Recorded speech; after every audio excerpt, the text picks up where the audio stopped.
दोस्तों सब्सक्राइब कीजिए हमारे चैनल को और बेल आइकन दबाइए लेटेस्ट वीडियो सबसे पहले देखने के लिए।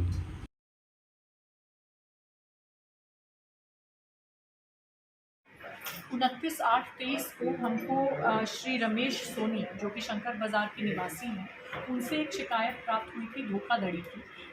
जिसके संबंध में पहले क्षेत्राधिकारी नगर महोदय द्वारा इसमें गहनता से जांच की गई थी। और जो सामने आया था वो ये था कि एक अभियुक्त दिनेश कुमार मिश्र, जो कि फरार चल रहा था, उसके द्वारा विभिन्न लोगों से पैसा और सोना धोखाधड़ी से लिया गया। यह आश्वासन दिला के कि वो सीतापुर एवं अन्य प्रमुख जगहों पे जो जनपद चित्रकूट में है वहाँ से उनको ज़मीनें दिलाएगा और फेक रजिस्ट्रीज भी उस संबंध में करा रहा था। तो ये जांच प्राप्त होने पर इसमें मुकदमा पंजीकृत कर लिया गया था धारा 420 और 406 में, और तभी से हम अब इस अभियुक्त की तलाश में लगे थे। और ये उल्लेखनीय है कि इसके द्वारा अन्य जनपदों में भी बड़े बड़े फ्रॉड किए गए हैं, मुख्य रूप से जनपद मथुरा में, सीतापुर में, उज्जैन में, नासिक में। और ये मुख्य रूप से ऐसे स्थान चिन्हित करता है वहाँ पे सेटल होने के लिए और धोखाधड़ी करने के लिए, जो कि धार्मिक पर्यटन के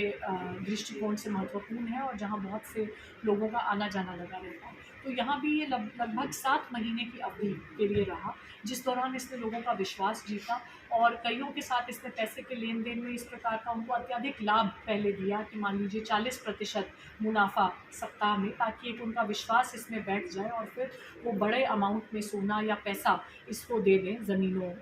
के क्रय के दृष्टिगत। और ये सब लेके यहाँ से लगभग 2 करोड़ की ठगी करके फरार हो गया था। और बहुत प्रयासों के बाद हमारी एसओजी टीम और थाना कोतवाली करवी की टीम द्वारा इसको गिरफ्तार किया गया है इसकी पत्नी के साथ। जब ये यहाँ आए और इसकी पत्नी के साथ पूछताछ हुई तो एक नया तथ्य जो सामने आया वो ये है कि जो पत्नी है इसकी ये दूसरी पत्नी है, और ये सारे दस्तावेज जिनके साथ ये अपना जीवन यापन कर रही है वो झूठे तैयार किए गए हैं पहली पत्नी के नाम पे। तो पुलिस द्वारा पहली पत्नी को भी गांव जाके तस्दीक किया गया, उसके सब ओरिजिनल डॉक्यूमेंट्स देखे गए और फिर ये जो कूटचरित रूप से दस्तावेज तैयार किए गए थे दूसरी पत्नी के लिए,